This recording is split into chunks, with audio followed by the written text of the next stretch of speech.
We'll talk about continuous process improvement in today's videos per se. This is going to be approximately 10-12 minutes video. Please watch it to understand how can you improve the production process continuously. Should you apply the principles on your life, on your career, probably you will see a marked change or development in your life, perhaps your career. We've been talking about the PDSA cycle. Remember, this is what we are going to do about it. The problem solving methods. So, let us understand the process, the input output process model. It is basically what are we putting as a raw material and what output as a finished good material that we go around it. The Junon trilogy improvement strategies is what we will be speaking. The types of problem that will occur or appear from time to time needs to be understood. So process is all about the input output process model, the Julian trilogy, improvement strategies, and the types of problem. Let us understand the continuous improvement problem. This improvement can be done only on a continuous basis, and this will only lead to perfection. Remember, we are all not perfect. There are certain anomalies that comes around it, but even that anomalies can be put into check if the idea of continuous improvement is adhered to. View all process, all work as a process, adapting changing customer needs, eliminating waste, eliminating any kind of rework. You are doing the work once and for all. Use benchmarking to improve competitive advantages. The input output process model. What are we looking into it? See, remember input, process, and output. So, input and output. Input is man, material, information. Output is information, data, product.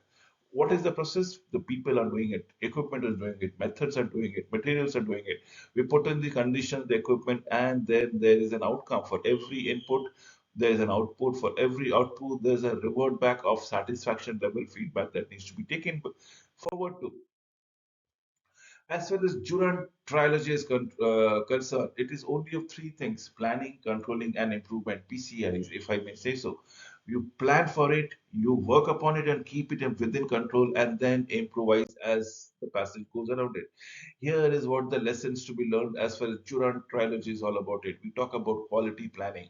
Remember, quality planning has a cost of poor planning because if you don't plan enough, you come with poor products, poor responses, and probably lost sales, reputation, dent in your reputation. But what happens when quality control is during operation? We are trying to bring about the operations. There is the upper control limit, the lower control limit. There might be sporadic spike, and this is where you need to keep the quality in check. Remember, the qualities on the original source of quality control is the UCL and ICL that we talk about it. The upper control limit and the lower control limit are on upon it.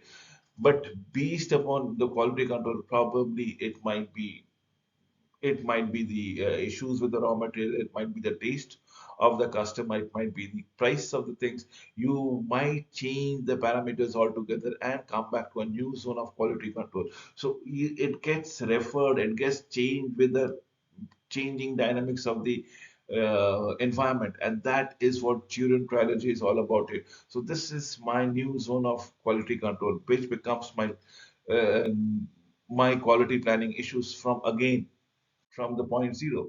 The starting point in quality planning is creating a product, creating a service or a process that will be able to meet the established goal and to do so under operating condition.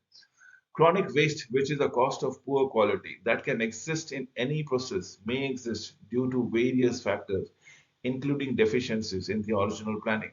If the waste does not get worse, sporadic spike, a corrective action team is brought in to determine the cause abnormal variation.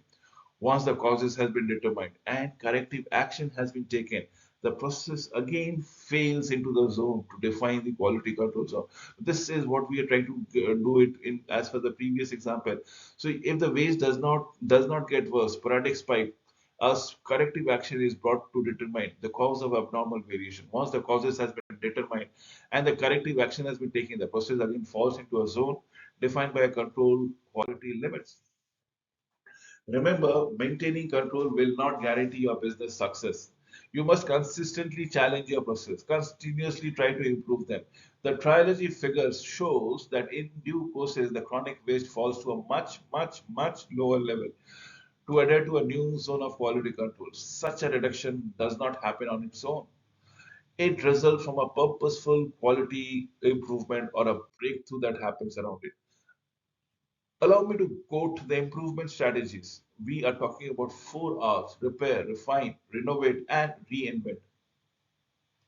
I recall repair, refine, renovations, and reinventions. So this 4R needs to be done to improve upon your strategies.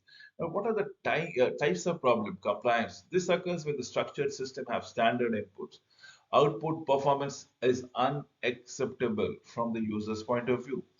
Unstructures are not specified by standards. Efficiency, users is satisfied. Process is costly. Working condition is absolutely unsatisfactory. Process control is poor and obsolete design process, product design, perhaps, and that is what we are trying to do it. So compliance, unstructured efficiency, process design, and the product design. We come to the PDSA cycle that I said at the very beginning. It's all about planning, doing, studying, and acting upon it. What you are studying, what the anomalies are, what you are studying, whether it is the process is within the control limit.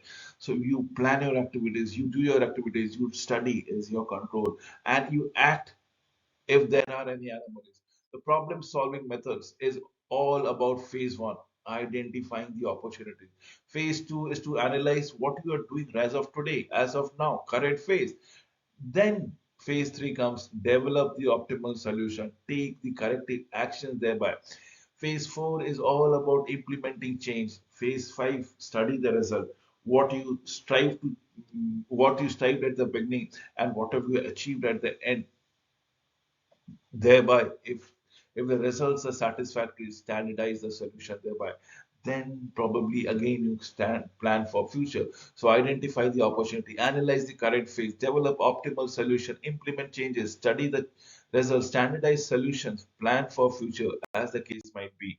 Continuous process improvement cycle. If you look into it, there are all those 7 phases. Did I say identifying the opportunities?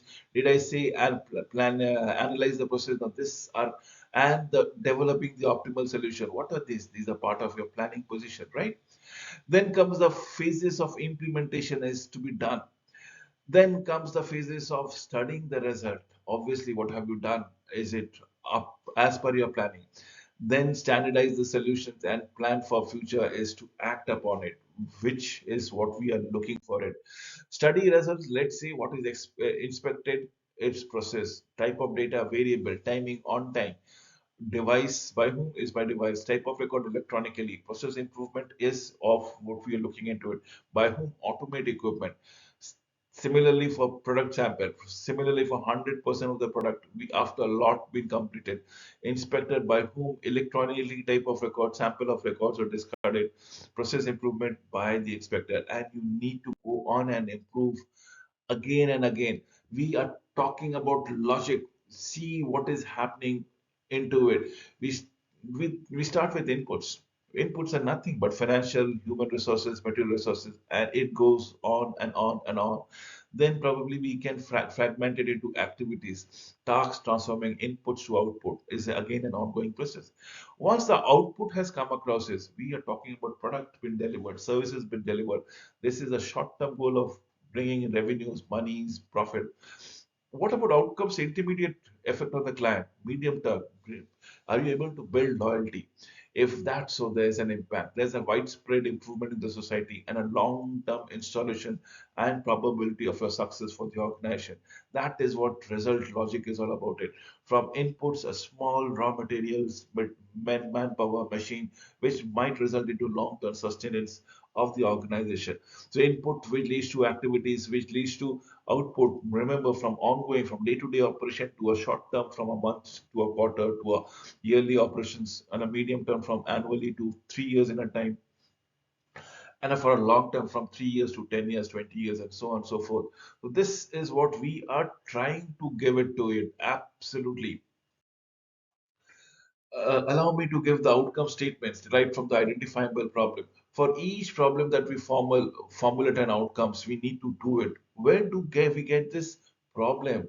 Let's say school buildings are not maintained, are made up of poor materials. You are making infrastructure assessment. This is a problem. Let's say about many children in rural families are unable to travel to a distance. You are talking about the customers not being able to reach or access your product. We are talking about school not teaching your youth the content they need to be in the market economy. Let's say we are talking about the quality that you are promising to the customers are not being delivered. The poor and vulnerables are falling behind and not getting a decent education. What are we looking into it? We are not able to cover the whole market per se. Why? Because of the pricing factor. So that is these are the problems. And for each problem, you need to come to a solution. I have just given to you from right from infrastructure to the distance and the locations of access to your product, to the quality that you have mandated and the quality that you are delivering, to the pricing points which might be a uh, pain point for the customers. Now, I have told you and drawn parallel between the policies areas of an education and any general commercial organization. With this, I come to an end of this video. We need to understand for educations, if we want to go around it, let me go around a little bit to a certain extent. Now, this time I'm just focusing only on the education part, not the commercial activity. So, school buildings not being maintained, so improve your infrastructures or put in some capital improvement expenses. Many children in schools are unable to travel, so rural children gain equal access to education. Can we build a school within their facilities? Schools are not teaching the right content. Improve your curriculum so that it meets the market-based requirements. The poor and vulnerable are falling behind. Children's most in needs are receiving educational assistance in terms of subsidies and things like that. Similarly, that you can draw those parallels between the outcomes of a commercial organization. Thank you for watching this video till the end.